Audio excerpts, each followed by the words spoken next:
Filming outside is way more challenging than I thought it was going to be. What's up, witches? It is a beautiful, warm spring day here in Cornlandia, so I wanted to take this opportunity to film a video outside in all this beautiful nature, which is driving my allergies crazy, but it's worth it because today I want to talk to you a little bit about the Aesir and the Vanir. Excuse me if I'm super sniffly or the lighting is weird in this video because I'm just outside in my backyard, so you might hear random background noise as well.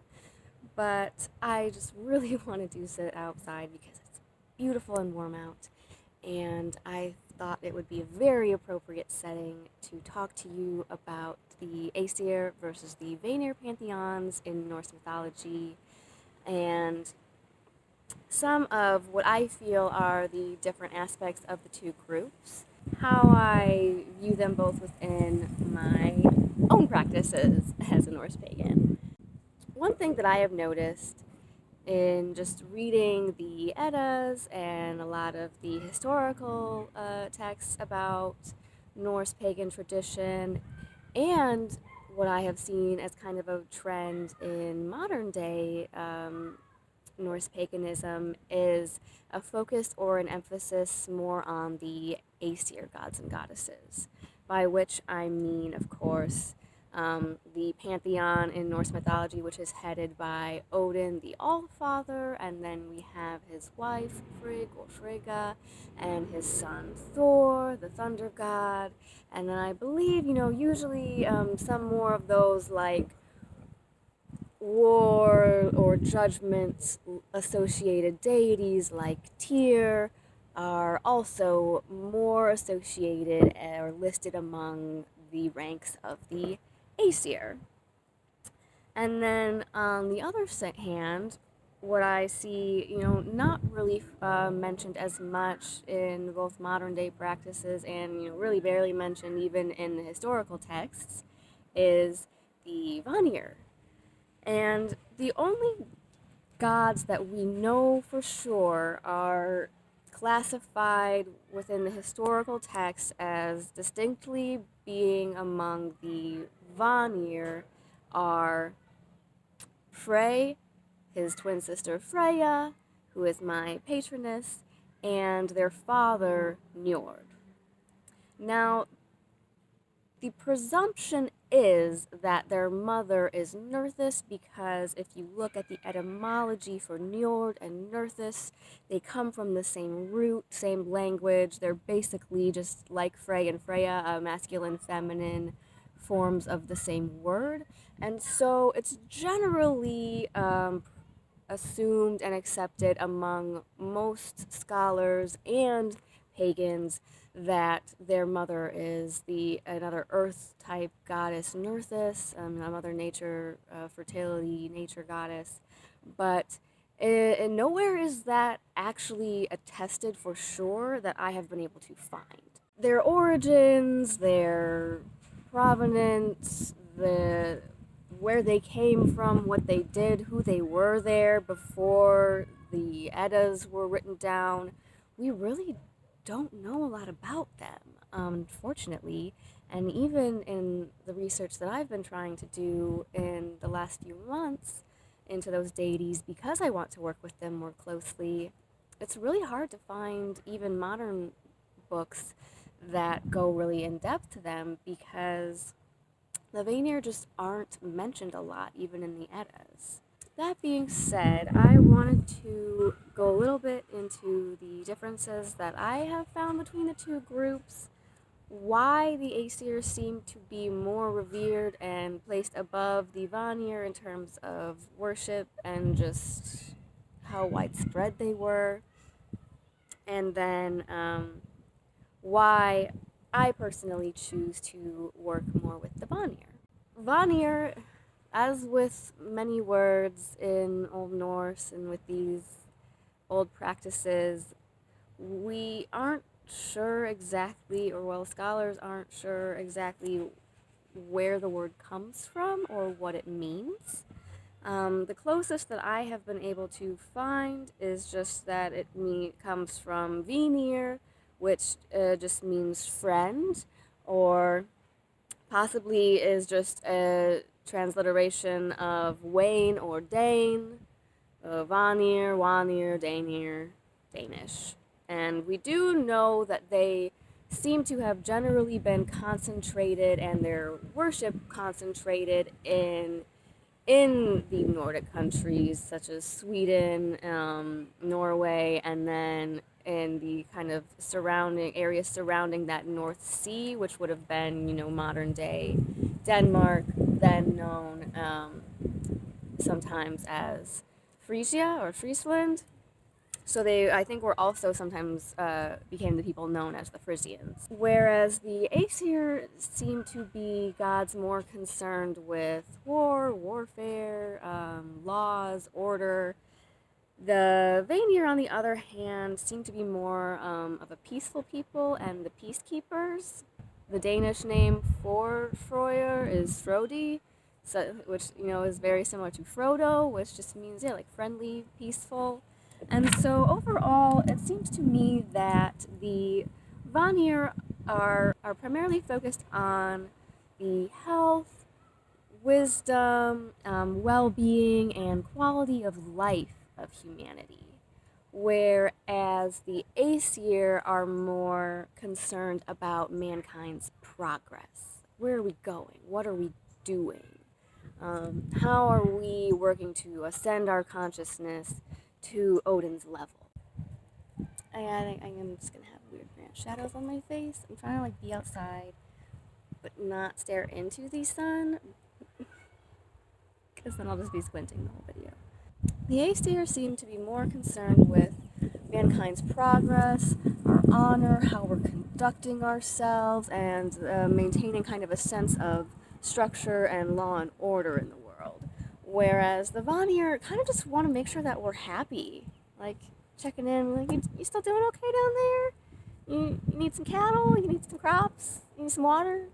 You good? You need anything? And so to me, the Vanir primarily, and especially Njord being kind of a sea king, a seafarer, and so I associate him a lot with navigating. The word Vanir also sounds very similar to a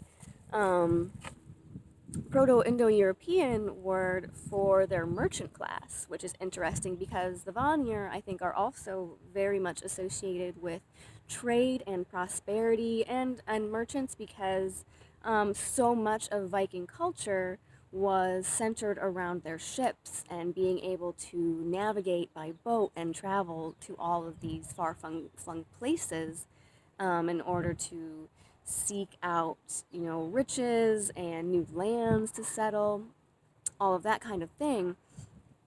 And so it's interesting that there's that association there. And so I think not only are the Vanir associated with good fortune and prosperity, but since I associate them and Njord with travel and navigation, I think they also really help to guide us to opportunity, away from danger, and give us counsel on life decisions. And especially since I was told by someone to work closely with Njord for emotional grounding when you're kind of wavering between two things, or you're just feeling really off kilter, you're not on an even keel, so to speak. I think the Vanir are really good to associate with those types of things. But what else do we know about them historically? Well, their home is said to be in Vanaheim, which literally just translates as home of the Vanir. So we don't really even know a whole lot about where their homeland is, where they came from. All we really know based on the Eddas is that there were these two groups, the Aesir led by Odin and the Vanir, but we don't even know if Njord was their leader. We know that the two groups fought and had a conflict, but we can't even really be sure what started it, who started it. I believe in Voluspa it says that Odin cast the first spear into the fray to start the first war in the world, but there seems to be some confusion on whether or not this is specifically referring to the Battle of Ragnarok, or whether she is referring to that first war between the Aesir and the Vanir.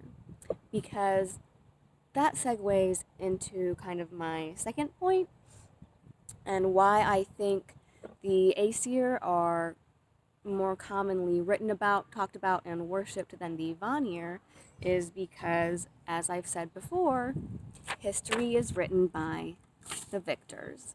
In this case, from the little that we know, the Aesir and the Vanir went to war. I believe it was because the Aesir did something that the Vanir, either the Aesir did something that the Vanir weren't pleased about, or it's also written that the Vanir practiced like incestuous marriage.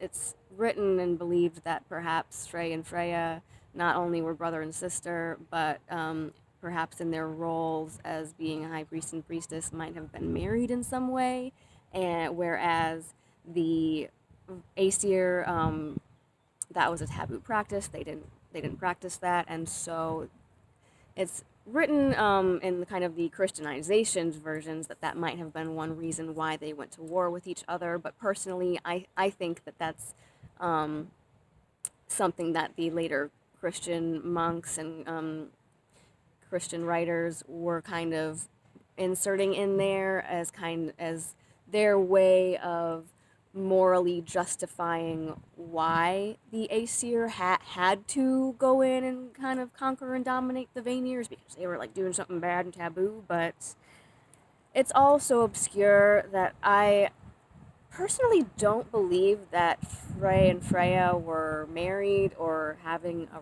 relationship, but that's just my own personal feelings on the matter. I know that if you get into some like Wicca, Golden Dawn, Druidic mysteries type practices, that you'll read about this concept called the alchemical marriage or the sacred marriage, which is part of the whole king being tied to the land belief, but that's another video. I think if they had any type of relationship or sexual relationship, it might have been that kind of thing, like purely a magic based reason for it. But yeah, that's just me. We can't really say for sure why the war started, who started it. I believe from the little that I've gleaned from the texts that it is mentioned that the Vanir were actually winning at one point. It said that they like trampled upon the plain and like managed to breach the walls of Asgard at one point, and it was believed that they were going to win. But being a peaceful, level-headed people, they decided to form a truce with the Aesir instead, and as part of that peace deal, there was an exchange of hostages. And so the hostages that were sent from the Vanir to go live with Odin and the Aesir in Asgard were Njord and Frey. And Freya came along as well, but from all of the different books that I have read, it seems to waver back and forth on whether or not Freya herself was actually demanded as a hostage, or if she just decided that she wanted to stay with her brother and her father and came along for their sake. Personally, I believe she probably would have been included in the list, because we know that Freya is also the one who taught Odin Satyr magic. Satyr magic was said to be a specific skill of the Vanir people, and perhaps their priestesses or sorceresses. I think that's also one reason why Goldveig and hides, for instance, are also associated with Freya and the Vanir, is because they are also practitioners of that type of magic. So it's generally assumed and accepted that they were also part of the Vanir tribe because they have the same beliefs and practices when it comes to magic. So I think that Frey and Freya were probably just a package deal to begin with, and that Odin probably specifically did want her for her knowledge, among other things. That being said, I think that that is also a big reason why we see the Aesir more commonly talked about and worshipped, is just because they won the war. They came out on top. From what I have read and watched some videos on, as far as like historical practices, and what the little that we know about them before Christianity, Frey would have actually been the more predominantly worshipped deity, especially of the like priest and king and nobility classes. And we still would see that in the traditions of a lot of fertility rituals, crop blessing rituals being tied to Frey. There was an account of, the god pole or totem of Frey being taken out of the temple every year around harvest time, or around like Charming of the Plough Imbolc season, to bring in the spring, bless the crops, bless the fields, bring in all that good fertility energy. That was still Frey's job. And I think that's also why you will see in Snorri's version of the account that when Njord, Frey, and Freya go to live in Asgard, he makes Frey and Freya high priest and priestess over sacrifices. And that's kind of his way of still giving them their acclaim, letting them kind of keep their status, even though they're technically hostages and no longer there in Vanaheim. But yeah, we don't even really know for sure if Njord was like their ruler. We know that Freyr was said to be the ruler of Alfheim because it was gifted to him as a tooth gift, which in tradition was like a gift given to a baby whenever they finally cut their first tooth. So kind of like a birthday gift. And so even that, we don't know if that was something that was his inheritance to receive in the first place, or if that was something that was given to him by Odin or the Aesir, or how that came to be. The Vanir are still just like really obscure in terms of what we know about them before they came to live in Asgard, and even during the time they were there, because yeah, Odin won. Odin got to be on top. He got to be the head of the pantheon from then on. Kind of even over Thor, which was kind of more associated with Zeus, Perrin, those more accessible, everyday, everyman type of gods. Yeah, Freyr and them were supplanted by Odin.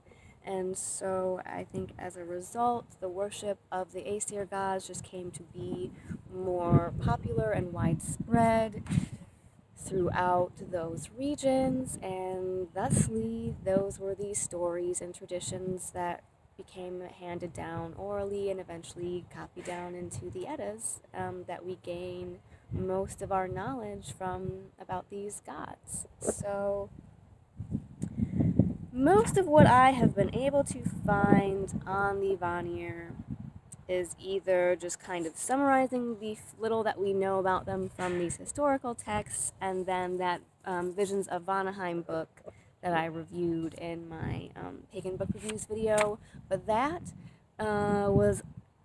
was also largely UPG based, which just means based on people's own personal knowledge and experiences and encounters with these deities. And then on the other side, we have the Aesir. So whereas the Vanir are more concerned with mankind's happiness, health, well-being, security, comfort, which is why I think they are more tied to nature, the material world, and all of the good, beneficial, bounteous things that this material plane has to give us to experience and enjoy.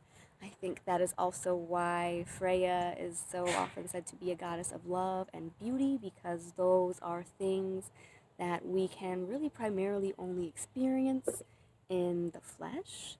You know, all of those earthly pleasures, which Christianity and the Abrahamic religions came in and taught us were bad, wrong, sins, original sin. I feel like the Vanir are more like this earth was given to us to enjoy on our time here. And that's why they gave us all of these beautiful things and plants and sunshine and springtime, is so that we can enjoy them when they're here. It's not all just survival and you against the world. Sometimes the world really has beautiful, nourishing things to offer us, both physically, spiritually, and mentally. So, whereas the Vanir are more tied with those aspects, the Aesir, I feel like, with especially with Odin being the god of wisdom, communication, the god who gave us the runes which became written language, it's more about mind over matter and creating order from the chaos and laying out those laws and structures and codes of honor that we can live by, because otherwise the world would just be pure chaos. You would have, pretty much nothing to count on or rely on. And so Odin and the Aesir kind of give all of those things to us. And as a result, Odin especially, and I think Tyr as well, are very much more concerned with, okay, but how are you living your life though? Like, we gave this life to you. We want to kind of make sure that you are using it for a purpose, and using it to better yourself. And so I think that is why they are more associated with learning, higher forms of consciousness, with, Tyr being kind of associated with law, judgment, fairness, and all of those kinds of things. Which brings me, I guess, to Asatru versus Vanatru. Asatru is definitely a word you'll hear tossed around a lot in this community, and I feel like it's generally taken to mean people who focus primarily on the Aesir pantheon, aka Odin and Thor worship, whatever other gods you want to throw in there. Whereas now I kind of think of myself, like I work with Odin and Loki, but I haven't really reached out to, or felt a pull to reach out to any of the other Aesir gods. I think we did a brief offering to Thor for the first time before we left Ostara, my husband and I. And that was like the first time I've ever done anything for Thor. So, for me personally, especially with Freya being the one that I met first and that I then came to feel had always been with me in some sense, I have just always felt a pull to nature, plants, animals. I love being outside, especially when it's warm and nice out, days like today, soaking in the spring energy. And so those are definitely things that the Vanir are more known for, is being tied to fertility, not just in terms of love and relationships and children, but also in terms of the fertility of the land. And that's why Frey is often offered to for a good harvest.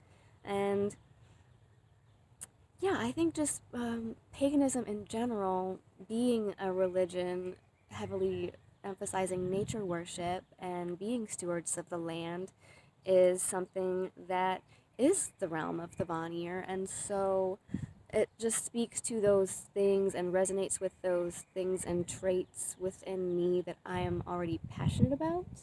On top of Freya, being the one that I came to because I love cats, so she has cats, and